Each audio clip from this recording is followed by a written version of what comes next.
Hi, welcome to episode 2 of the series Stratum V2 Explained. I'm Blab Hash, and Acknowledgements. This series is based on Gabriele Vernetti's Master Thesis at Politecnico Di Torino called Stratum V2, the next generation protocol for Bitcoin pooled mining. Highly recommend that you read from the original source, which can be found on GitHub, the entire PDF, and all this knowledge. I'm basically just distilling and reading the condensed version of this PDF. So let's start.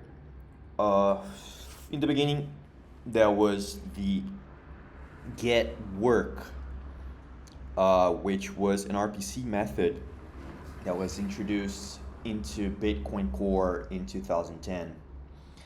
It allowed solo miners to retrieve block headers to work on and to publish newfound valid blocks.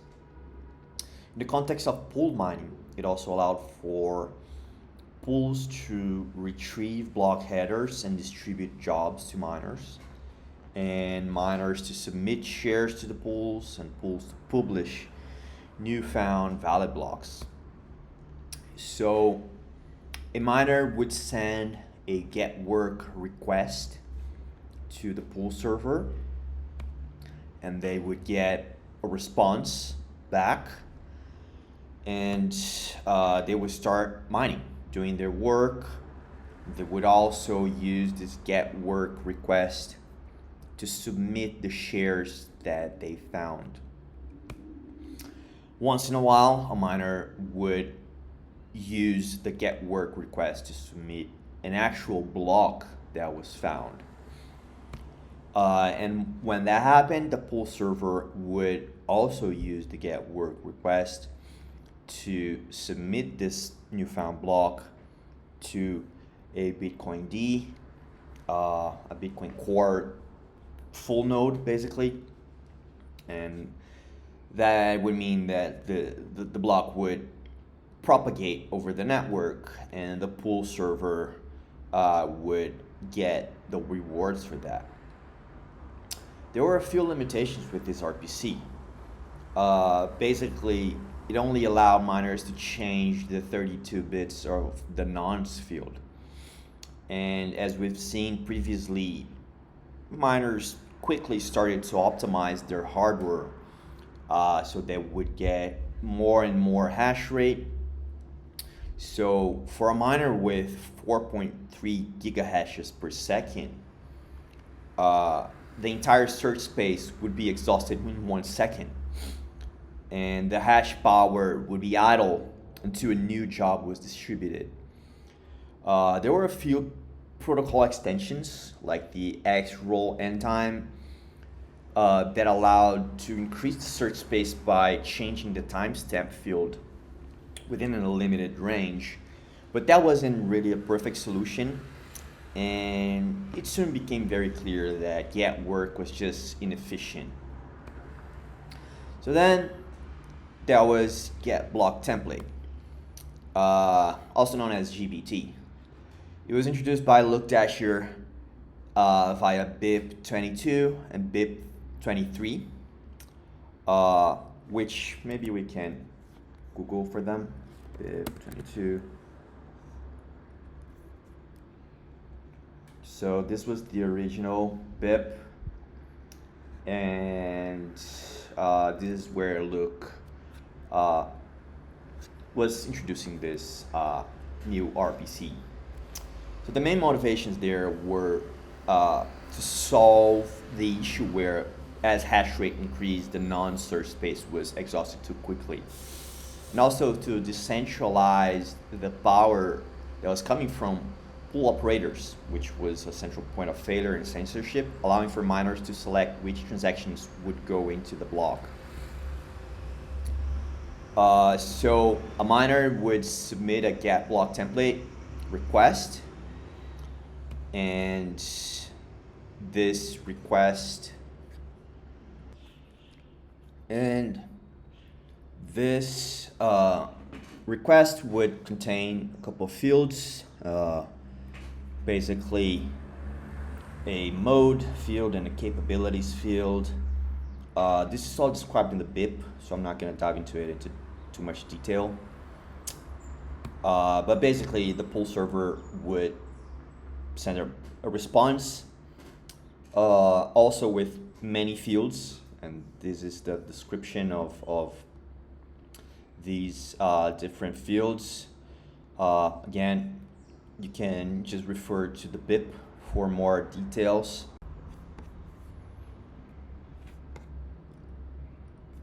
And then the miner would start hashing, right? And as we've seen, getwork was a little bit inefficient because the search space for each hasher was too small. So now the hasher is allowed to do a lot more mutations. They were able to change a lot more parameters in the block in order to try to find a valid block.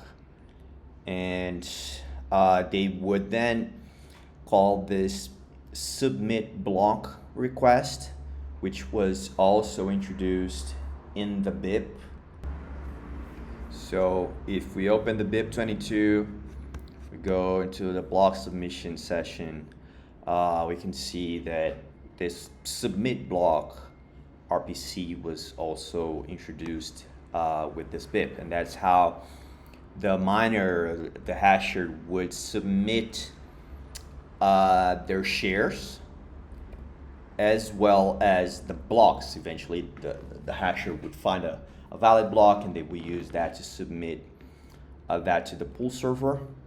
And the pool server will also use the submit block request to propagate this newfound valid block to the network.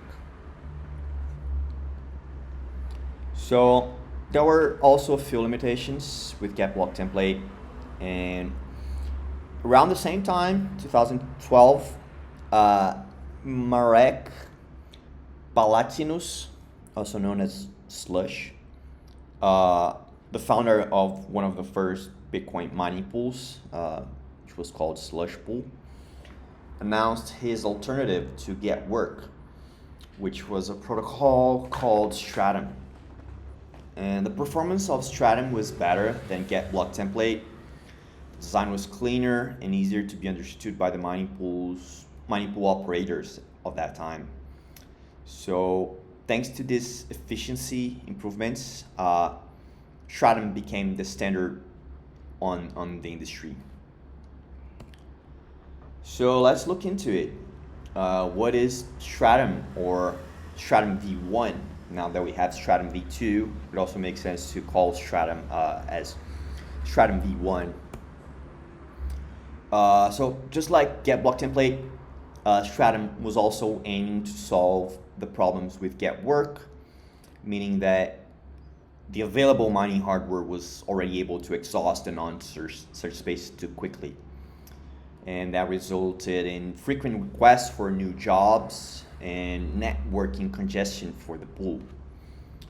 Another problem with getwork and getblocktemplate was the fact that they were both JSON RPC methods over HTTP. HTTP is a protocol designed for website navigation, so that introduced a lot of networking overhead. So Stratum is a line-based protocol over TCP with payloads encoded as JSON RPC, but there's no HTTP overhead. The client simply opens a TCP socket and writes JSON RPC messages. And the delimitation between one message and the other message is simply the new line character. So every line received by the client is again a valid JSON RPC fragment containing the response. Stratum also introduced a push mechanism for real-time updates, which became known as job notifications. Unlike the previous getwork protocol, where miners had to explicitly request new mining jobs, Stratum allowed for mining pool servers to proactively push mining jobs to subscribed miners. This eliminated the delay and latency caused by frequent client requests, ensuring that miners are always provided with the correct mining work. In order to overcome the inefficiencies around the non-search space, Stratum introduced the concept of an extra nonce field. This field is a mutable portion of the Coinbase transaction in the block template that miners can modify during the mining process. By allowing miners to modify the extra nonce, Stratum expanded the search space for a valid block nonce without requiring frequent job requests to the pool server. This optimized the utilization of network resources. So the miner opens a socket, a TCP socket with the server, with the pool server. They make a subscription request. The pool server will send a response saying that, hey, okay, now you're subscribed. Then it will send an authorization request, which is basically the miner making some kind of authentication saying, hey, this is my shares are gonna be coming through this, so this is how you know these shares are mine. And then the pool server will say, okay, understood, agreed.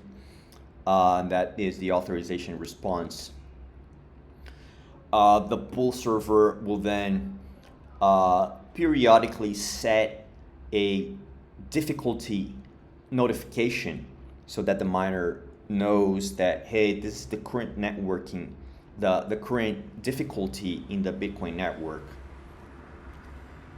And the pool server will also periodically send job notifications so that the miner can know what they should be mining, what is the current work. So the job notification has a few fields. This is the description of each one of them. I'm not gonna dive into details of every one of them, but basically, once the miner knows their job, they start hashing, and they'll submit their shares with the mining submit method. They'll get responses, which are basically the pool server acknowledging the receipt of the shares, and eventually the miner will submit a valid block, which the pool will propagate to the network. The problem is Stratum V1 is not perfect. There's some vulnerabilities. In 2021, it was demonstrated by a group of researchers that a man-in-the-middle attacker can steal hash rate secretly.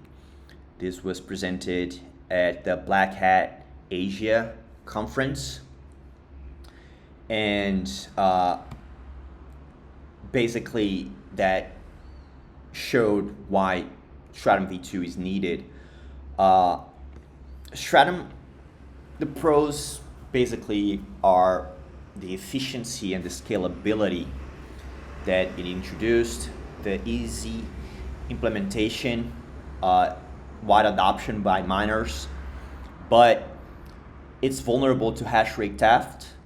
That comes from the fact that basically all communication between miner and pool are happening in plain text. There's no encryption happening between miner and pool. So if you can stand in the middle, if you can do a man in the middle attack, you can steal hash rate, and basically neither the miner nor the pool will be able to detect it. Privacy concerns, again, plain text communication is never good. Limited authentication. It's very inefficient in terms of bandwidth because, again, it's JSON RPC, which is not as bad as JSON RPC over HTTP, but it's still an overhead.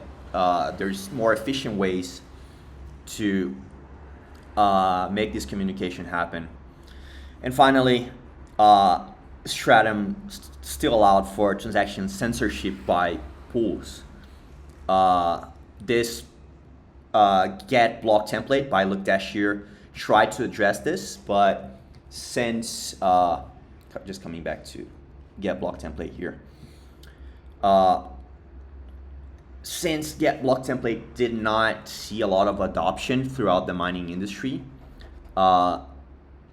the Bitcoin mining is still subject to this problem of pool censorship of specific transactions.